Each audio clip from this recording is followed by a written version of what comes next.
Hello, xin chào các bạn đã quay trở lại với kênh YouTube Review 5 phút. Ở cuối tập trước, ngay khi Long Tiểu Bảo vừa độ kiếp thành công thì một đám mây hắc ám bất ngờ ập tới, mang theo áp lực kinh hoàng muốn nhấn chìm cả mặt đất. Cảm nhận được sự tà ác bên trong, Thần Nam và Tam Đại trưởng lão đồng loạt kinh hãi thốt lên: "Ma khí!"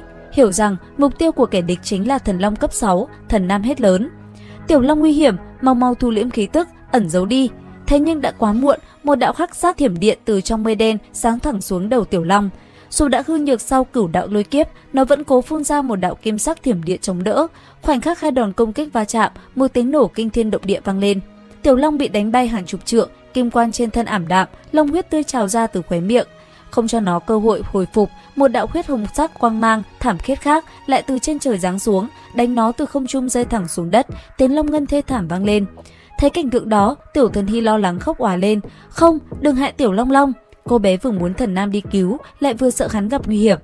Lúc này, Thần Nam không thể đứng nhìn thêm nữa, hắn đặt Tiểu Thần Hy xuống và nói: "Ở đây đợi ca ca, ngàn vạn lần không được loạn động, nghe rõ rồi chứ?"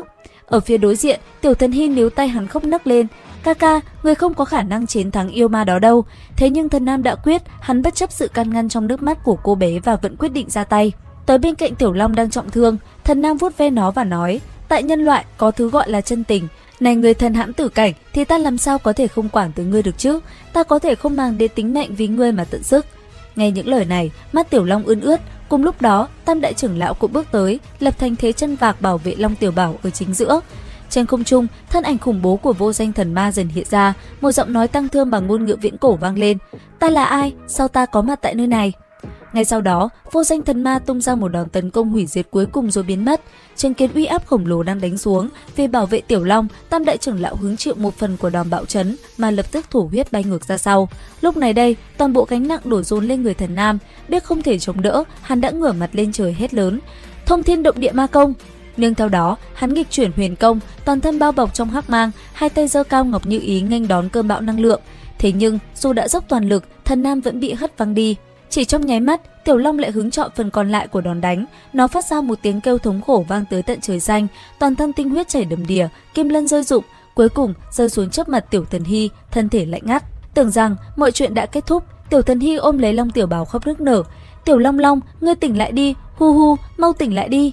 Nhưng một kỳ tích đã xảy ra, những giọt nước mắt của cô bé khi rơi xuống thân rồng bỗng tỏa ra ánh sáng bảy màu rồi nhanh chóng thấm vào trong. Ngay lập tức, thân thể Tiểu Long động đậy, nó từ từ mở mắt ra. Sau đó, toàn thân nó phát ra kim quang chói lòa, thân thể dần thu nhỏ lại rồi hóa thành một hình xăm kim long sống động như thật, phong ấn lên cánh tay trái của Tiểu Thần Hy. Một vị cao thủ thấy vậy kinh ngạc thốt lên: "Không lẽ đây chính là thần thú hộ thể trong truyền thuyết?" Sau sự kiện chấn động này, Thần Nam cùng Tam Đại trưởng lão quyết định sẽ tiến vào Tử Vong Tuyệt Địa để vén màn bí ẩn về vô danh thần ma. Thế nhưng, sự kiện Thần Long cấp 6 hiện thân đã hấp dẫn sự chú ý của vô số cao thủ đến Thần Phong học viện. Rất nhanh, Đông Phương Phượng Hoàng, Mộng Khả Nghi và Vương Thiên của Thiếu Lâm Tự đã đến. Không chỉ vậy, đúng lúc này, Tiểu Hầu gia Thần Uy cưỡi một con mặc lục sắc á long khổng lồ bay tới với gương mặt đầy sát khí. Gã ta căm hận nhìn Thần Nam và gằn giọng: "Thần Nam, ta muốn cùng ngươi quyết chiến sinh tử để trả thù cho em trai mình." Thần Nam bình thản nhận lời, hẹn 3 ngày sau quyết đấu. Hiện tại, hắn muốn đến Tử Vong Tuyệt Địa để điều tra. Đến đây thì cũng hết tập 48 thần mộ. Liệu rằng tiếp theo, diễn biến sẽ còn hấp dẫn thế nào? Ấn đăng ký kênh YouTube Review 5 phút để biết thêm chi tiết nhé. Xin chào và hẹn gặp lại các bạn ở những video tiếp theo.